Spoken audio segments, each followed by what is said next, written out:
Geraldo Arantes Júnior, eu sou professor do curso de pós-graduação aqui na Unisal, na área de psicanálise.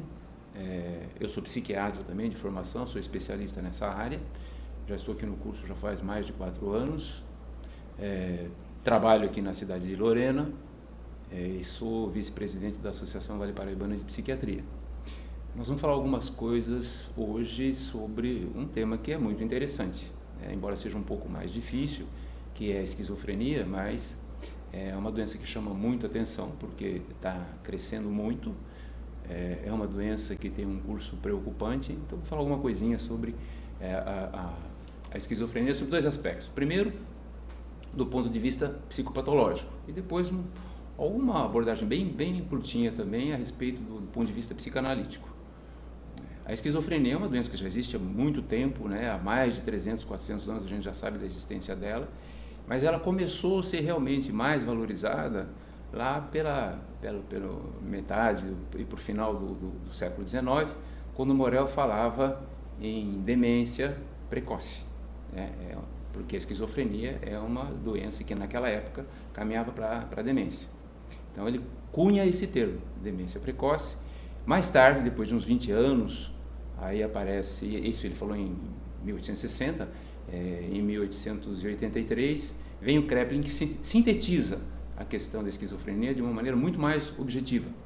Até então as coisas não eram tão bem delimitadas. O Kraepelin é um grande psiquiatra que classifica as doenças, tira a ideia de que existia uma psicose só, separa as psicoses em 2 grandes psicoses, que é a esquizofrenia e o que se chamava na época psicose maníaco-depressiva, e hoje nós chamamos de transtorno bipolar, coloca o termo de demência precoce e coloca aqui a esquizofrenia, na época não se chamava esquizofrenia, chamava-se demência precoce.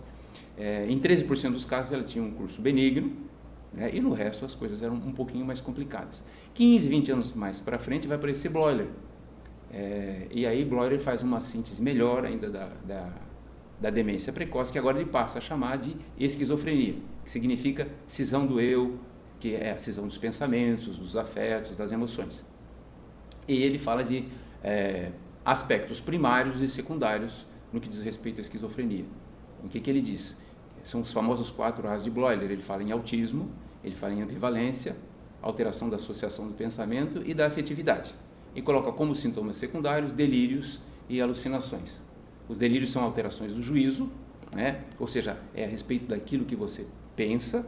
As alucinações são alterações da subpercepção, aquilo que você sente. Então você vai ter alucinações visuais, auditivas, e daqui a pouquinho eu vou falar do caso do Schreber, que é do ponto de vista psicanalítico. Então o Schreber é uma riqueza de delírios e de alucinações, só que esses são sintomas secundários, e uma inovação que o Bleuler traz é que nem toda a esquizofrenia cursava como demenciação. Até essa época, os tratamentos em relação à esquizofrenia eram muito restritos.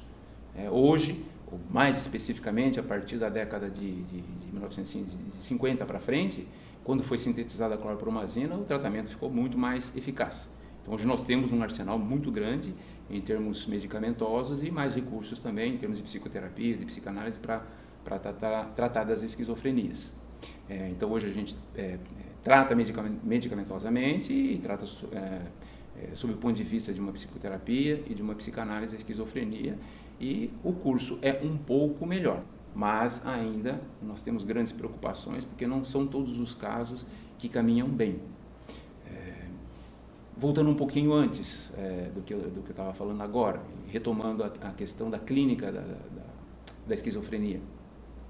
Existem basicamente 4 tipos de esquizofrenia que a gente trata. São mais, mas vamos falar de 4, que é a esquizofrenia simples, a hebefrênica, a catatônica e a paranoide. A paranoide é a mais produtiva, onde aparecem mais delírios, onde aparecem mais alucinações. Os delírios, por exemplo, delírio persecutório, o indivíduo se sente perseguido. Depois, quando eu falar do Schreber, por exemplo, para vocês vão ver que o Schreber tinha um delírio persecutório em relação ao médico dele, que era o Flechsig, que ele achava que o Flechsig queria matá-lo, queria matar a alma dele. Então, esse é um delírio persecutório. Tem um delírio místico, em que ele achava que ele ia criar uma nova humanidade e que Deus falava diretamente com ele. Tem um delírio de ciúmes, em que alguém se sente muito enciumado em relação ao parceiro. Tem um delírio de grandeza, em que você se sente um grande compositor de músicas, você se sente um grande cientista, etc. E tem as alucinações, que são mais ao nível da nossa percepção. Então tem as alucinações visuais, onde as pessoas veem coisas, veem pessoas mortas, veem coisas que, entre aspas, não existem. Para nós, para o esquizofrênico, é muito importante a gente saber que existe sim. Tem as alucinações auditivas, que o Schreber tinha com muita propriedade. Ele escutava vozes, Deus falava diretamente com ele. Então, basicamente, esse é o quadro que a gente tem da esquizofrenia, o quadro produtivo. Esses são os sintomas que nós chamamos de produtivos. Os sintomas negativos são apatia, adinamia, isolamento, comprometimento cognitivo, em que a pessoa vai gradativamente perdendo o contato com o mundo, vai se isolando cada vez mais. Isso cada vez está se tornando menos frequente, porque os tratamentos estão se tornando cada vez melhores. Então, basicamente, essa é a sintomatologia. Nós temos uma gama grande de medicações hoje. Nós temos os antipsicóticos antigos, que dão mais efeitos colaterais, temos os mais novos, que dão menos efeitos colaterais. O tratamento é um tratamento ad infinitum, a pessoa tem que tratar o resto da vida, e se tiver um bom apoio da família, se levar o tratamento a sério, tomar a medicação de uma maneira adequada, a evolução vai ser bem melhor. Do ponto de vista psicanalítico, onde nós temos uma abordagem muito feliz, é a abordagem do Freud, quando ele pega um livro de um juiz de direito, que na época se chamava Daniel Paul Schreber, que é Memórias de um Doente dos Nervos, e nesse livro vocês têm toda uma gama de sintomatologia, é riquíssimo o livro, no que diz respeito a delírios, alucinações e outro tipo de transtornos que o nosso paciente esquizofrênico sofre. E o Freud faz uma abordagem muito feliz em relação a isso.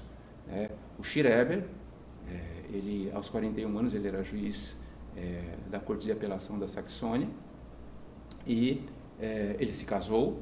O pai dele era um indivíduo que deu um grande impulso em termos de ginástica na época, mas tinha alguns hábitos assim, pouco recomendados, porque ele fazia aquilo que ele acreditava.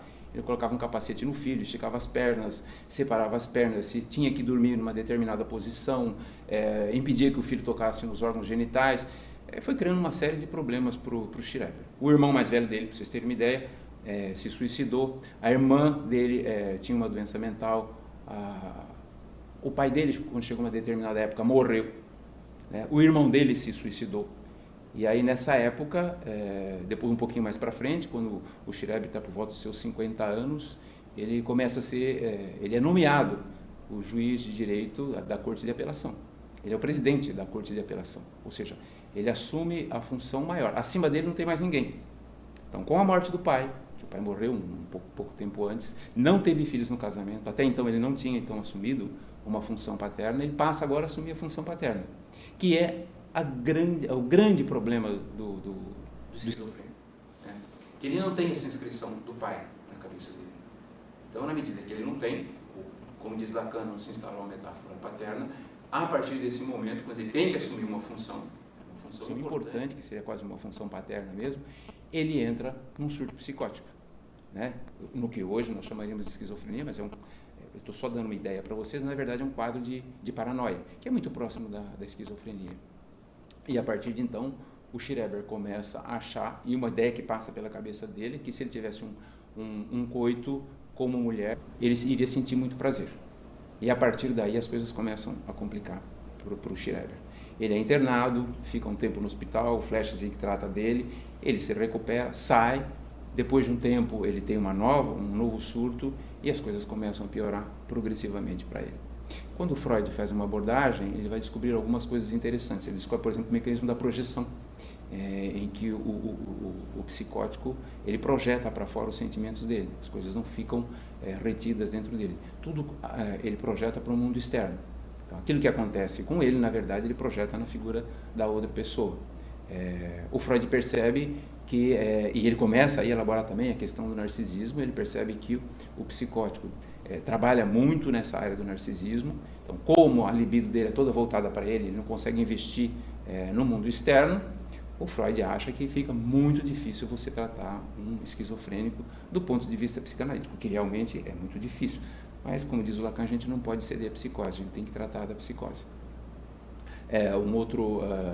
Então é importante o mecanismo da projeção, é importante a descoberta do narcisismo,